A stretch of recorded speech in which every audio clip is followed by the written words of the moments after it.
So what do we got? We got the factory fit, or what do you want to? I got a picture pulled up here. If Ernie pulls up the laptop, we've got a much more visible picture of the Ram box, that 5th gen Ram box. Do you remember, and I know it's a number that's been thrown around, and I don't because I can't remember numbers, there's so many of them anymore, how many pieces it takes to make that enclosure? John, I can't even remember my own birthday. I think it's probably, I don't want to remember my own birthday. I want to say 132 it was over 100 pieces, I know that. To make that enclosure. And if you're a box builder, I know you guys can do it. I mean, it's not rocket science, it's building a box out of wood and carpet, and but all the pieces and all the detail, I mean, you can't touch that for no more than that box costs over the price of just the woofers, and it'll fit all those 5th gen. And if you notice the funky little cutouts that are on the sides here, people say, why do you have that? Because those trucks have storage in the floor. That's right. Of course, both the Journeys I had storage in the floor. My Ram has storage in the floor, my 14.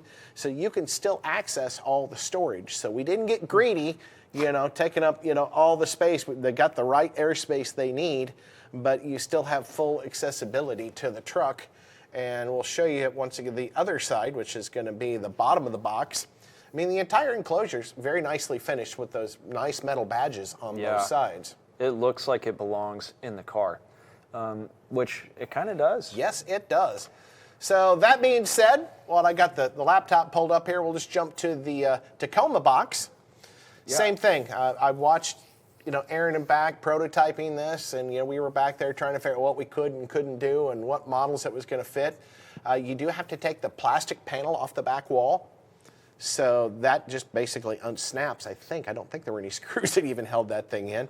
But once you drop this in and put the seats back in place, you can't tell that panel is removed. So it doesn't leave any bare metal, hanging out or any rough edges on carpet.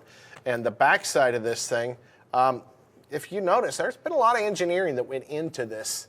You see the cutouts for all the hardware and everything that's on the back of that. So you do not have to modify the vehicle. And some of our competitors out there, they tell you have to cut off some of those brackets.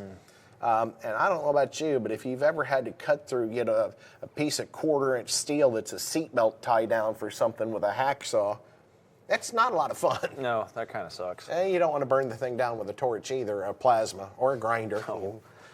Just a lot of mess. So we try to make these things, so they're as easy as possible to put them in and go. So I don't know if we actually said it yet, but both of those enclosures use two 10-inch L7T subwoofers wired to a 2-ohm load for 1,000 watts RMS power handling. So they sound great. They'd pair awesome with the CXA 1200 or an LX 1250.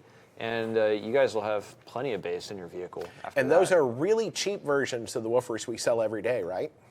No, they're production woofers. And so if you were to blow one, then the nice thing for those dealers that are watching out there, if one of those subwoofers blows, then you can swap it out with the production subwoofer and then get in touch with your distributor or with us, and we'll get you taken care of.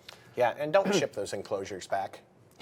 Yeah, please don't. Contact us if you ever have a warranty. Contact us first, because we don't want you shipping that enclosure back, because it's going to get damaged and cost you a lot of money. We'd rather just take care of it by swapping the woofers around. Be a lot more convenient. And Ernie, if you pull the laptop back up, I told you guys I had a better picture of that OEM enclosure. That is a really nice looking enclosure. Yeah, it's so those guys in the back, Peter, Cronin, and Jimmo, I'm sure helped. They basically will design these with a mold to fit the truck. And then once they have the mold looking how they like it and fitting how they want it, then they use a vac form to model that enclosure.